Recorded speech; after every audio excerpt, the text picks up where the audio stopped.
Hey, David here with Electric Motors. In today's video, we're going to take a walk around this beautifully restored 1966 Beetle. It's 100% electric, it's fast, and it's pretty much maintenance free. First things first, this car is a real blast to drive. The electric motor gives us all the power we want in an instant, and it really drives more like a sports car now than a traditional Beetle. The lithium batteries add some weight to the car, so it sticks to the road, and we add high performance sway bars and custom shocks, and it helps keep you in line on the curves. This car happily takes any hill we've thrown at it, and out on the highway, it's just unreal. I mean, you can be cruising up at speeds at 60, 70, 80, just step on it, and it just keeps on wanting to go. So that's pretty cool. I mean, all that in a classic car that just makes people smile. I love it. VW put the engine in the back for more traction on the rear wheels. And we keep things the same, except we're using a three-phase 50 kilowatt AC motor, and it bolts right onto the stock rebuilt transaxle. We spent months in the design phase of this electric bug. We worked closely with our engineering partners over at EV West to come up with a bulletproof group of components that fit perfectly into the car's original Porsche design body. EV West engineers switched to electric in their race cars a few years ago simply to go faster. And for us, going electric, it's the same thing. I mean, we're faster, we're cleaner, but most importantly, so much more reliable. This brushless AC motor provides up to 120 pound-feet of torque, about 80 horsepower at the wheels, and that's double the car's original, but it's not going to overpower the transmission. The motor is made in Long Beach, California by a company called HP EVS.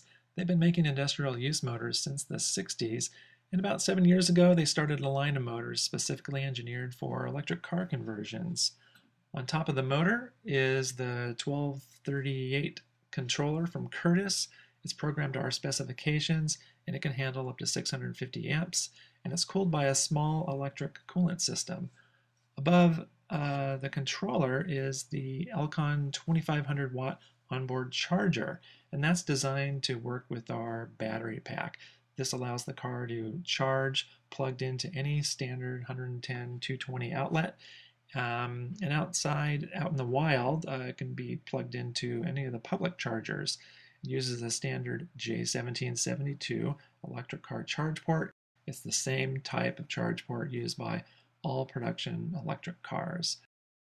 And when the deck lid is closed, all the high performance stuff is hidden. The car goes back into stealth Beetle mode. Let's go around to the front of the car. Remember, there's no engine up here.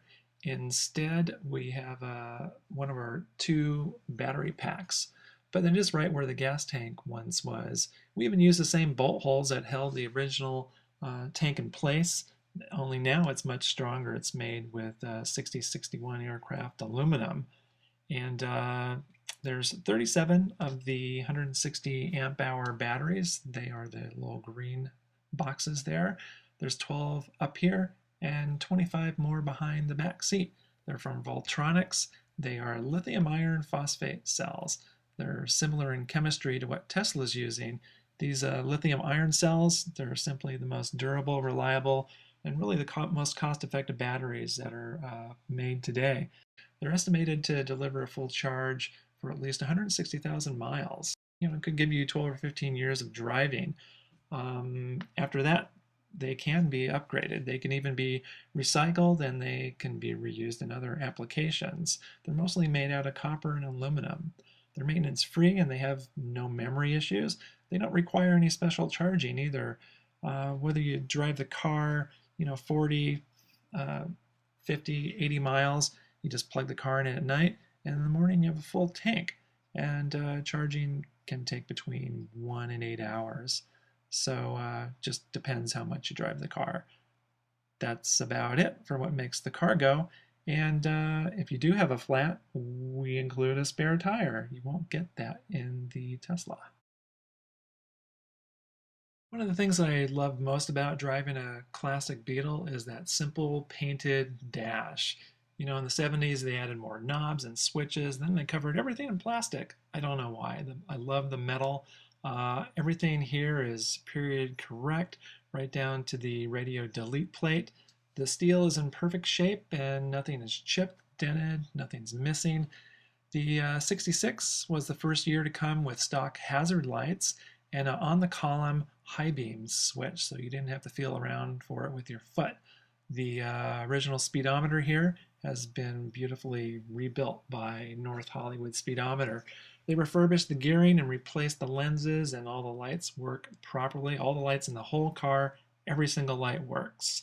And yeah, it still smells like a Volkswagen in here. The seats are a classic red basket weave vinyl, and they have these sisal seat pads, and that's really what makes that memorable VW smell. The headliner is spectacular. It's tight. It's super clean. There's no weird seams. It's very straight. There's no signs of glue. It just looks great. We dynamat the entire cabin, and this is really important when you go electric. Every sound seems to present itself. Even the choice in the tire tread can make a difference in an electric car. Under the dash, we add a parcel shelf, and we tuck in a modern iPod compatible stereo. One of the big things is we replaced that unreliable mechanical fuel gauge with a digital state of charge meter. And this shows the battery pack charge, and it also shows you how wisely you're using your pack's power. There's no power windows here. There's no AC, no power steering. So unlike today's production electric cars, 100% of our power goes into moving the car down the street. Here's the standard pedal cluster.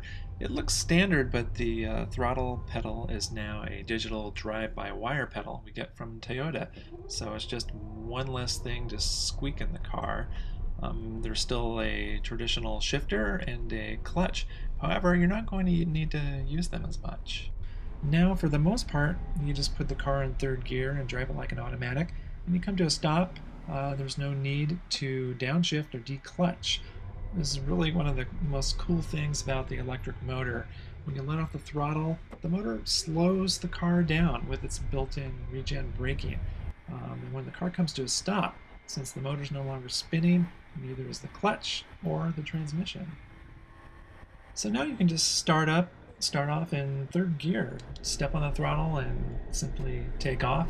If you want to have a little more fun though, start off in second, and then you'll experience the full power of the electric motor. There's really instant acceleration at any speed. You know, a lot of people have asked us, don't you miss that Beetle sound?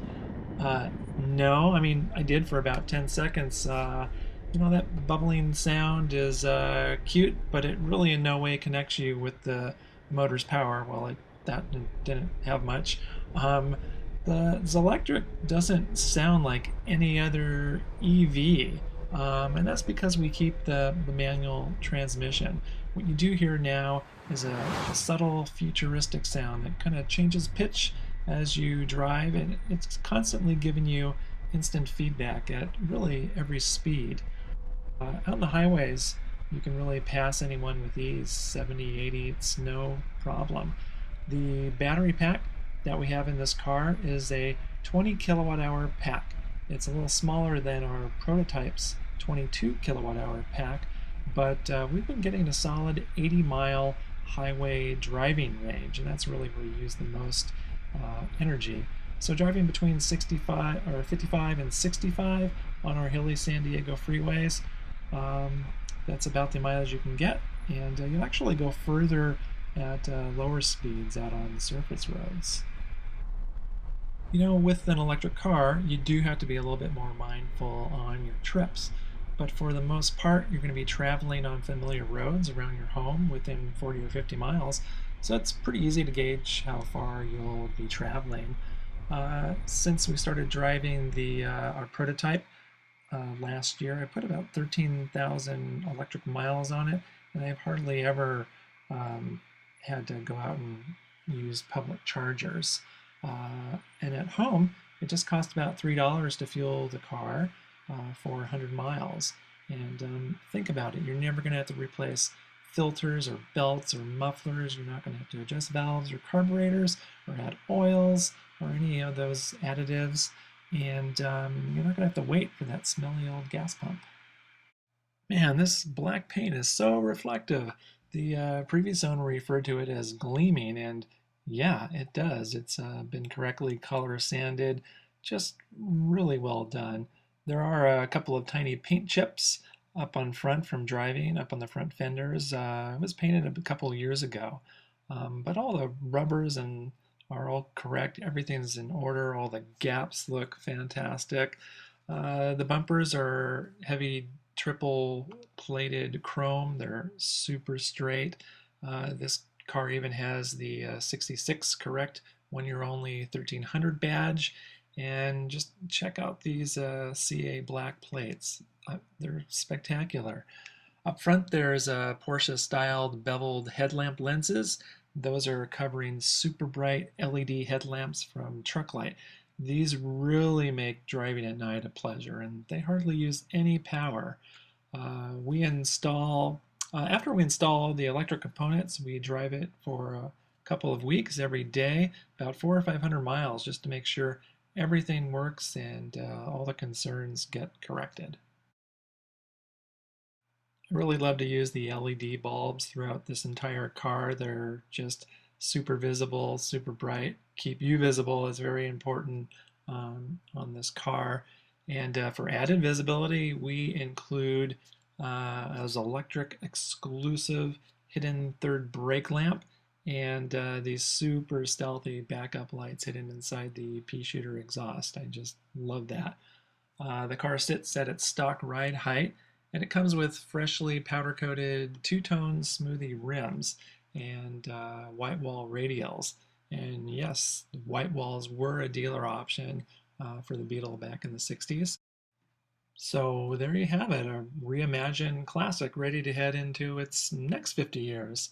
Earlier this year, this Beetle was awarded a Best in Class award at the La Jolla Motor Concours, at the, gosh darn it, what's it called? The La Jolla Concours Motor Car Classic. And it received the Chairman's Award at the Steve McQueen Car Show in Los Angeles. And both of these awards were given to the car after the conversion. A few months ago, the electric bug was named Best of the Best 2014 by the Robb Report magazine. I mean, we're just extremely proud of these awards, and especially Robb Report. I mean, they came out, they drove the car, they loved it. And I love driving electric. I've never owned a classic car that I've driven as much as our prototype. It's just been so reliable, and this car makes you smile, and then you see others smiling at you. It's really such a good vibe car. This car is privately owned. It has a clean California title, and it's priced at $45,000. The 1960s Beetles are at a real great sweet spot right now of collectability and affordability, and they continue to increase in value every year, like many classic cars. But since we don't permanently modify the car by cutting it or welding it, it retains its full value, and even can be converted back to gasoline in the future. But oh my God, why would you want to do that? Anyway, it's an option.